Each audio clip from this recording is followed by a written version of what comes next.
Quito viene como a abrir puertas y ventanas para que se vea mejor que La Paz es un horizonte mucho más amplio, más incluyente. Se trata de una paz más completa en términos de subversión. Aquí había quedado el ELN por fuera de ese plebiscito, una fracción del EPL. Es una paz que incluso tiene que salirse de su contexto netamente agrario, campesino, y tiene que incursionar en donde está casi el 80% de los colombianos, que es el mundo urbano. El gobierno tomó el conflicto muy en torno a las FARC y propiamente en un comienzo, y creo que todavía hay mucho de eso, se miraba el diálogo con el ELN como un diálogo residual, un fenómeno residual dentro del conflicto armado. Eso es absolutamente equivocado y yo creo que se está corrigiendo, pero también hay algo de complejo en eso, en cuanto que el ELN, digamos, se ha convertido como en el chico difícil, ¿no? Es decir, la organización que ha intentado muchas veces este camino de los diálogos, pero casi siempre con unas miras más tácticas que estratégicas. Y pues ahora el tema que hay que asumir es que es necesario una estrategia que supere la vía armada y que reinterprete el derecho a la rebelión. Cuando se habla de participación de la sociedad, pues necesariamente se requiere no solo que la guerrilla exprese qué es lo que entiende por esto, será algo que se va a tratar en el primer punto de la agenda en Quito, sino también que el gobierno, el Estado colombiano, indique un marco de expectativas de cambio, porque la participación surge cuando hay una expectativa de cambio. Si no, pues la gente en qué va a participar. Es participación en el poder, es empoderar a las comunidades, es participación en el cuidado medioambiental, pero es también participación en la economía, en la construcción de su convivencia, es la participación política en el marco constitucional actual o en un futuro marco constitucional nuevo. Se ha abierto, al abrirlo del ELN también se plantea el tema de una fracción del EPL que queda todavía en el territorio del Catatumbo, y estamos intentando que de alguna forma también entren en este proceso. Hay que pensar también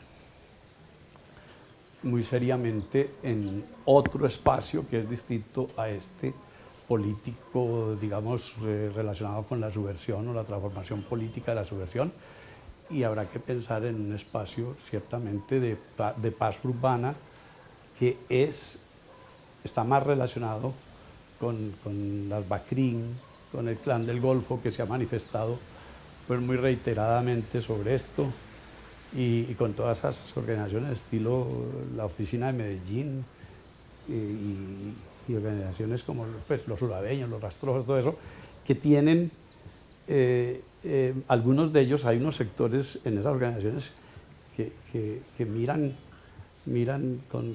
de manera positiva los acuerdos de La Habana. Se requiere una acción mucho más profunda para la paz urbana que para esta paz con las minorías rurales que van quedando en el país. Por eso creo yo que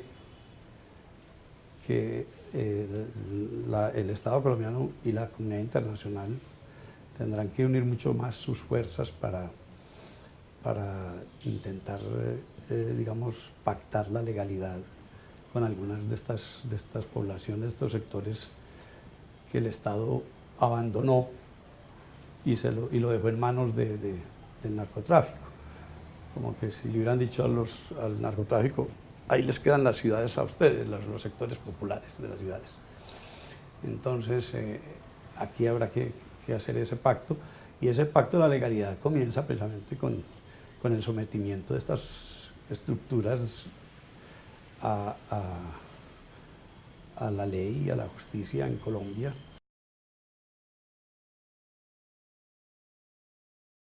Sí, hay que mirar que la Iglesia también tiene que hacer el yo pecador en algún momento en Colombia. Yo había propuesto, por ejemplo, que se comenzara con el de Camilo Torres. y a esto no hay que tenerle miedo, así algunos se pongan muy tensos, muy psicorrígidos. Este es un asunto, digamos,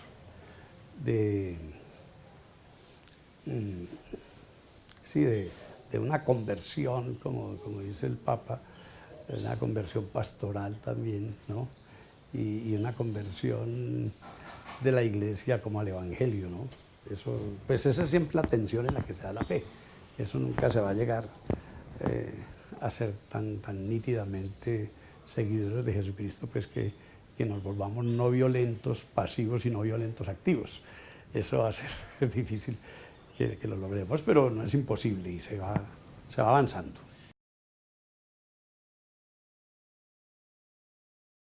Y la sociedad colombiana se ha polarizado mucho entre visiones de izquierda ideologizadas y muchas de ellas pues también muy marginales como al grueso de la población, y visiones de derecha y ultraderecha. Mire que en este momento yo creo que Colombia es uno de esos países rarísimos en donde hay un gobierno de derecha, que es el gobierno de Juan Manuel Santos, y la oposición de izquierda desapareció, y lo que hay es una oposición de ultraderecha. Es un gobierno de derecha y una oposición de ultraderecha. Y esos dos parecieran que dominan totalmente el campo político, y la izquierda política desapareció.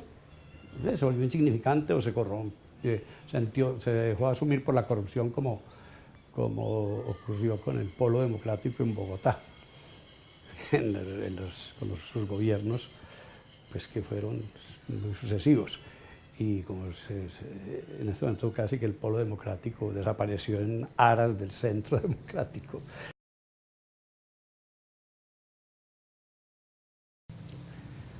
¿Qué no pedirle? Porque yo creo que realmente la élite económica en Colombia es fuerte, es poderosa, pero son pues pocas personas y pocos grupos y familias que detentan demasiado poder.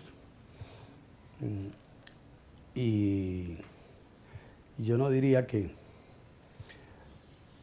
están pues cerrados y trancados a todo cambio, a toda transformación, pero tienen ese riesgo, ¿no? Lo que hay que hacer es, creo yo, es generar procesos de autoabastecimiento en la gente, de soberanía, recuperar soberanía alimentaria, soberanía, digamos, también del empleo, del trabajo, más que del empleo, del trabajo, ¿no?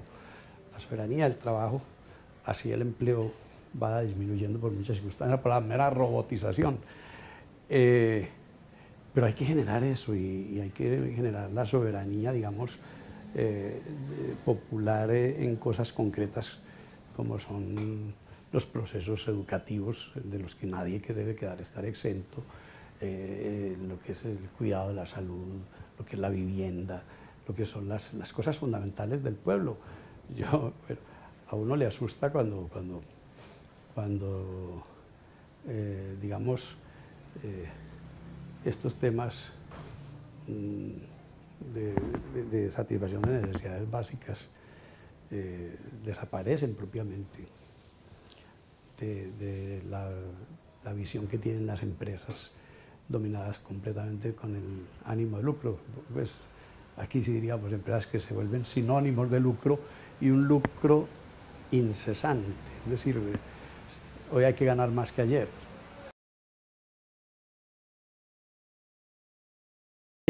Hay que pensar de una manera diversa el proceso de paz, es decir, no identificar el proceso de paz ni dejar que se lo absorba el proceso de pactos políticos. Los pactos políticos pueden llevar a un nuevo frente nacional, revestido de otros nombres, uribismo, santismo, lo que sea. Puede llevar a una cierta conciliación de los partidos o sencillamente a utilizar la paz también pues, para efectos electorales. Pero realmente el proceso de paz es algo que ya tiene una vida más propia.